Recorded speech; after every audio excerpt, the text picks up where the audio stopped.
Namaskar, Adab, Sat Sri Akal. Hello to everyone, and you are very welcome to my YouTube channel, Right Information.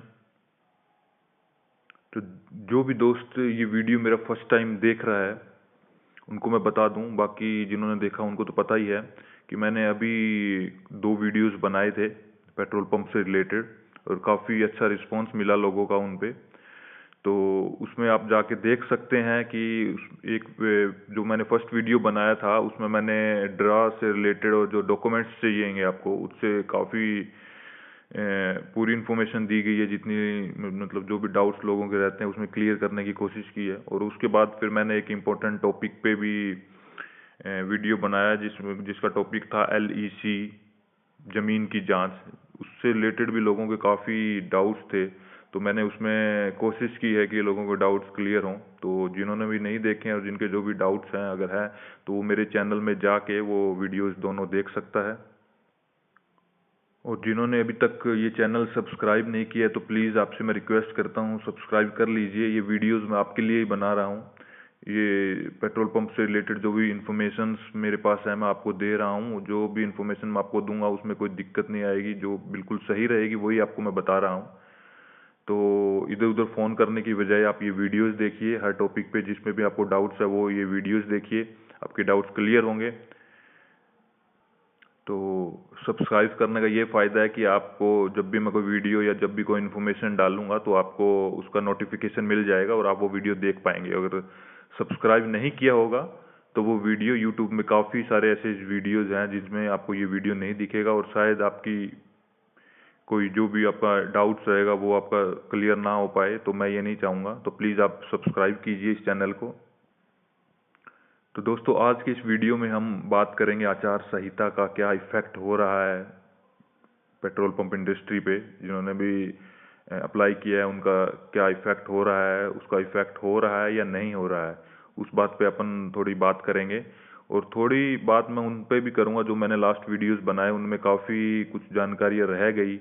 मैंने कोशिश की थी कि सारी information दे पाऊँ मगर वीडियोस काफ़ी बड़े हो गए थे, तो बाद में मैंने वीडियोस देखे और लोगों के कमेंट्स आए तो उनमें मुझे लगा कि कुछ डाउट्स हैं, तो उनसे रिलेटेड भी कुछ इन्फॉर्मेशन आपको मैं इस वीडियो में बताऊंगा। तो आप ये वीडियो पूरा देखिए। और सबसे पहले तो मैं आप सभी से एक रिक्वेस्ट करना चाहूँगा कि आपको कंपनी ने 40 to 50 पेजेस का एक ब्राउचर दिया है जिसमें पूरी डिटेल है, ठीक है, जिसमें हिंदी में भी है और वो इंग्लिश में भी है। आप इस साइट से निकाल के वो देख सकते हैं, तो प्लीज़ वो एक बार ज़रूर पढ़िए। अगर आप इंग्लिश नहीं पढ़ सकते हैं तो अपने किसी से पढ़वाइए, वो हिंदी में पढ़िए, क्योंकि उसका इफ़ेक्ट ये होगा कि आपके काफ़ी डाउट्स तो वहीं से क्लियर हो जाएंगे। ठीक है, तो आप वो पढ़ते नहीं हो और डायरेक्ट आप फ़ोन करते हो ऑफिस में। मैं ये नहीं कहता कि फ़ोन मत करो, मगर आपको मैं फैक्ट एक चीज़ बता दूं, जब भी आप ऑफिस में जो नंबर दिए हैं उन पे फ़ोन करते हो तो ज़रूरी नहीं कि फ़ोन उठाने वाले को सब इन्फॉर्मेशन पता हो। वो अलग अलग डिपार्टमेंट से वहाँ रहते हैं, ठीक है। आप फ़ोन करते हो, उनको पूछते हो, कुछ भी पूछ लेते हो आप, जो भी आपका डाउट्स है, मगर मैं ज़रूरी नहीं कि जो आगे बंदा फ़ोन उठा रहा है उसको सब सारा कुछ पता है। तो वो भी बिना सोचे समझे जो उसके माइंड में होता है वो बता देता है कि ये है और आप ऐसा कर लीजिए, और आप चक्करों में फंसते जाते हैं और बाद में आप बोलोगे कि मेरे को तो ऑफिस वालों ने बताया था, और आप अपनी गलती नहीं मानोगे क्योंकि और वो फिर आपको लास्ट में यही कहेंगे कि हमने तो आपको पूरी डिटेल बताई थी। आप अब ये नहीं कह सकते कि मैंने ऑफिस में फ़ोन किया था, मुझे ऐसा बताया गया, उसका कोई रिकॉर्डिंग नहीं है, कुछ नहीं है। तो आप ऐसा मत कीजिए, फालतू में उनको फ़ोन मत कीजिए। जो पहले आप वहाँ पे ब्राउचर्स पढ़िए और फिर अगर हो सके तो ऑफिस में जाके जो सीनियर लेवल पे हैं बंदे वहाँ बैठे हैं जो जो इस डिपार्टमेंट से रिलेटेड हैं, उनसे जाके बात कीजिए, उनसे आपके डाउट क्लियर कीजिए। और मैं अभी यहाँ पे कोशिश करूँगा कि सारे डाउट्स आपके क्लियर कर पाऊँ। तो आज के टॉपिक पे चलते हैं, आचार संहिता का क्या इफ़ेक्ट हो रहा है इस पेट्रोल पंप इंडस्ट्री पे। तो दोस्तों ऐसा है कि कुछ दिन पहले ड्रॉ डेट्स वापस ली गई थी और फिर दोबारा से ड्रॉ डेट्स आई, और अब फिर जैसे 12 तारीख को या 13 तारीख को कुछ ड्रॉ होने थे इस मार्च मंथ में, तो वो फिर से दोबारा ले ली गई है। तो उनका क्या इफ़ेक्ट हो रहा है, उनका यही है कि मैं तो यही कहूँगा, जितनी मैंने इन्फॉर्मेशन इकट्ठी की है, कि वो आचार संहिता का थोड़ा बहुत इफ़ेक्ट इस चीज़ पे है, मगर गवर्नमेंट्स के काम आपको पता है स्लो ही होते हैं, ठीक है। ड्रॉ डेट्स अभी नहीं आई तो आपकी ड्रॉ डेट्स आ जाएगी, उसके लिए आप परेशान मत होइए कि आचार संहिता के कारण है या किसी के कारण भी है, तो उनका इस चीज़ पे इतना ज़्यादा फर्क नहीं पड़ता। और कुछ लोगों का सबसे बड़ा डाउट्स तो ये है कि हमने अप्लाई किया है, आगे गवर्नमेंट चेंज हो जाएगी, ये तो भाजपा ने निकाले थे और आगे दूसरी अगर गवर्नमेंट आएगी तो ये कहीं बंद ना कर दे। तो आप उस चीज़ की भी चिंता मत लीजिए कीजिए बिल्कुल भी, कि आगे कौन सी गवर्नमेंट आएगी, वो क्या करेगी, क्योंकि ये जो है वो सेंट्रल गवर्नमेंट का है और सेंट्रल गवर्नमेंट जो भी पास करती है वो अगले जो भी नेक्स्ट गवर्नमेंट आती है उसको भी करना पड़ता है। तो ऐसे नहीं है कि वो आके उसको रिजेक्ट कर देगी। जो भी स्टेप उठाया जाता है वो सोच समझ के उठाया जाता है। ठीक है, आपने अप्लाई किया है तो आपको पेट्रोल पंप मिलेगा। आपकी अगर जगह सही है, आपने सही जगह अप्लाई किया और सही तरीके से अप्लाई किया है तो आपको कोई नहीं रोक सकता पेट्रोल पंप लेने के लिए। ठीक है, तो आप इन चीज़ों की टेंशन छोड़ दीजिए और अपने जो भी आप काम दैनिक कार्यों में लगे हैं उनको करते रहिए। ये गवर्नमेंट का प्रोसेस है, धीरे धीरे चलेगा, हो जाएगा। ठीक है, और आपको मैं ये बता दूं कि जो एलईसी के लिए तो अभी भी प्रोसेस चल रहा है, फील्ड वेरिफिकेशन भी अभी हो रहा है, मगर पहले की जो स्टार्टिंग में हो रहा था उसकी वजह थोड़ा सा कम हो रहा है। ये पहले तेज़ी से काम हो रहा था, तो जैसे आचार संहिता अभी लग गई है या जो भी है, तो उसके बाद अभी भी काम बिल्कुल बंद नहीं हुआ है, अभी भी काम चल रहा है। फील्ड वेरिफिकेशन भी लोगों की हो रही है, एलईसी के लिए भी लोग कंपनी के लोग आ रहे हैं ज़मीन देखने के लिए। मगर हाँ, पहले से काफ़ी स्लो हो गया है, मगर होगा, धीरे होगा, क्योंकि गवर्नमेंट का काम धीरे धीरे ही चलता रहेगा। मगर आप किसी चीज़ की टेंशन मत लीजिए। तो आचार संहिता से रिलेटेड आपके डाउट्स सब क्लियर हो गए होंगे। तो वो है या नहीं है, उसका फर्क पड़ रहा है या नहीं पड़ रहा है, उस चीज़ का आप बिल्कुल टेंशन मत लीजिए। ठीक है, ऑफिस में फ़ोन मत करिए, उनको भी नहीं पता, जो ऑफिस में बैठे हैं उन बंदों को भी नहीं पता कि आचार संहिता के कारण बंद हो रहा है या नहीं हो रहा है। ये सिर्फ सीनियर लेवल के बंदे हैं, अगर आप वहाँ से आके उनसे मिल सकते हो तो वही आपको रीज़न बता सकते हैं। ठीक है, बाकी आपको मेल आप अपना चेक करते रहिए, वहीं पे आपको इन्फॉर्मेशन मिलेगी और आपके डाउट्स जो रहेंगे वहाँ पे आपके क्लियर हो जाएंगे। तो अब हम थोड़े डाउट्स जो मुझे लगता है कि आप लोगों के हैं तो उन पे मुझे लगा कि इस टॉपिक पे भी थोड़ा बहुत आपको बताना चाहिए, तो वो आपको मैं बता देता हूँ कि क्या क्या इन्फॉर्मेशन मैं आपके लिए लेके आया हूँ। और ये डाउट भी एलईसी से रिलेटेड है, काफ़ी इम्पोर्टेंट प्रोसेस है वो। तो आपको जब भी आपका ड्रॉ निकलता है और आपको डॉक्यूमेंट्स के लिए वहाँ पे बुलाया जाता है तो एक काम ज़रूर कीजिए, जो भी आपने वहाँ पे सबमिट डॉक्यूमेंट्स करवाए हैं उनका एक वीडियो बना लीजिए अपने फ़ोन से। ठीक है, और उनकी एक फ़ोटोकॉपी, जो पूरा सेट वहाँ पे आपने किया है तो पहले नीचे से एक फ़ोटोकॉपी रख लीजिए अपने पास और फिर ही वहाँ पे सबमिट करवाइए। और इसके अलावा क्या है कि हर पेज पे जैसे सीरियल वाइज उनको सेट कीजिए और हर पेज पे आप नंबर लिखिए, जैसे 1 2 3 कितने डॉक्यूमेंट्स आपने वहाँ पे सबमिट करवाए हैं। और जो भी करवा दें तो वहाँ जल्दबाजी में न मत रहें, पहले वहाँ पे सारे डॉक्यूमेंट सबमिट करवाएं और फिर उनका एक रिसिप्ट वो आपको देंगे, रिसीव लेटर देंगे कि हमने ये डॉक्यूमेंट्स आपसे लिए हैं, तो वो स्लिप भी साथ लेके आएँ। और इसके अलावा अगर किसी के डॉक्यूमेंट्स अभी पूरे नहीं हैं, जैसे मैं डॉक्यूमेंट्स मतलब सर्टिफिकेट्स की बात कर रहा हूँ, जैसे किसी की 10th की डीएमसी अभी तक नहीं आई है या मतलब उसके पास फ़ोटोकॉपी ही पड़ी है, तो वो जाए अपनी यूनिवर्सिटी में जहाँ भी उन्होंने अप्लाई किया था या जो भी स्कूल था वहाँ से अपने वो ओरिजिनल ज़रूर लेके आए। और इसी तरह पैन कार्ड या आधार कार्ड में अगर आपका नाम गलत है, फादर नेम गलत है, डेट ऑफ बर्थ गलत है या कोई भी उसमें आपको कमी लग रही है कि आपने फॉर्म में अलग फिल किया था और इसमें अलग है, तो वो प्लीज़ आप ठीक करवा लें। आप ये मत सोचें कि अब सारा काम हो गया, ये वो डॉक्यूमेंट की वजह से भी कुछ एक्शन ले सकते हैं, क्योंकि छोटी छोटी चीज़ों की वजह से ही बाद में ये चीज़ें कैंसिल्स होती है, क्योंकि ये गवर्नमेंट का प्रोसेस है, ये कोई प्राइवेट सेक्टर नहीं है कि चलो ये चीज़ नहीं हुई तो चल जाएगा।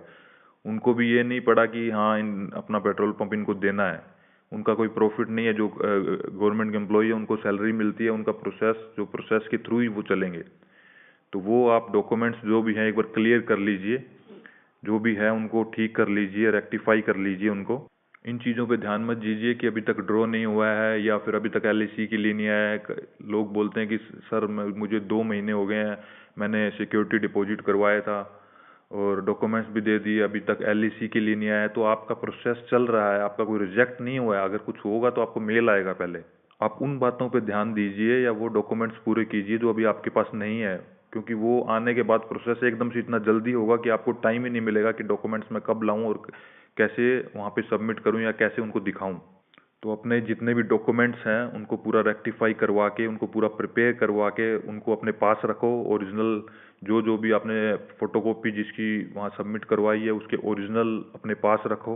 अब आप कह दोगे ये बातें तो हमें पता है, मगर कुछ लोग हैं जिन्हें ये बातें नहीं पता, जिन्होंने अभी तक अपने पैन कार्ड या जो भी है अपने आधार कार्ड वगैरह चेक ही नहीं किए हैं कि ये सही है या नहीं है। तो वो ये उनके लिए इम्पोर्टेंट हो सकता है, क्योंकि मैं नहीं चाहता कि किसी का भी कुछ इन जो बेसिक चीज़ें होती है उनकी वजह से रिजेक्ट हो। इसलिए मैं ये बातें आपको बता रहा हूँ। और प्लीज़ बुरा मत मानिएगा, कई लोगों को ये चीज़ें पता है और फिर भी वो वीडियो देख रहे हैं तो उनका टाइम ज़रूर वेस्ट हुआ है। मगर मेरा वीडियोस बनाने का यही मोटिव है कि किसी को मेरी वजह से थोड़ी सी भी हेल्प मिल जाए तो काफ़ी है मेरे लिए। आप वीडियो लाइक करें डिसलाइक करें वो आप पे डिपेंड करता है कि आप ये इन्फॉर्मेशन कितने लोगों को आगे पहुंचाना चाहते हैं मेरे वीडियोस के थ्रू। और जिन्होंने भी शेड्यूल कास्ट में अप्लाई किया है तो वो भी प्लीज़ ध्यान दें कि अपना न्यू सर्टिफिकेट बनवा लें। काफ़ी लोगों ने तो अभी बनवाए हैं, तो कई लोगों के काफ़ी पुराने सर्टिफिकेट पड़े हैं। तो वो अब जो नया फॉर्मेट उन्होंने दिया है, जो आपको 40 से 50 पेज इन्होंने ब्राउज़र्स में दिखाए हैं, उसमें वो फॉर्मेट दिया गया है। तो उसके अकॉर्डिंग आप जाके आपके नगर पालिका या जो भी आपके गाँव है या कोई जहाँ भी सेंटर है वहाँ पे बन जाता है, वो भी बनवा लीजिए, क्योंकि अगर पुराना सबमिट करवाया है तो वो नए के लिए आपको जल्दी बोलेंगे। और हाँ, एक और काफ़ी महत्वपूर्ण सूचना मैं आपको देने जा रहा हूँ, इस पे ध्यान दीजिएगा, क्योंकि अभी अपने पूरे इंडिया में 65,000 पेट्रोल पंप निकले हैं। तो आपको पता है इंडिया में फ्रॉड तो पहले काफ़ी दिनों से पहले से ही चलता आ रहा है। हर चीज़ पे जो भी नई चीज़ आती है उस पर फ्रॉड का एक स्कैम लोग बना लेते हैं। और काफ़ी शहरों में या इन्होंने टीम बनाई होती है कि वो आपको फ्रॉड कॉल करते हैं। तो उस चीज़ का ध्यान रखिए। बहुत से लोगों ने एक्सपीरियंस भी किया होगा, और जिन्होंने नहीं किया वो भी एक्सपीरियंस करेंगे, क्योंकि वो कैसे ना कैसे आपका डेटा निकाल लेते हैं या नंबर निकाल लेते हैं या तुक्का मार के आपको फ़ोन करते हैं और आपको गलत इन्फॉर्मेशन देते हैं कि आपको मैं इस कंपनी से बोल रहा हूँ और आपका पेट्रोल पंप निकल गया है, तो प्लीज़ आप आपको छोटा ही अमाउंट बोलेंगे ताकि आप जाके सबमिट करवा सके, आपको अकाउंट नंबर देंगे।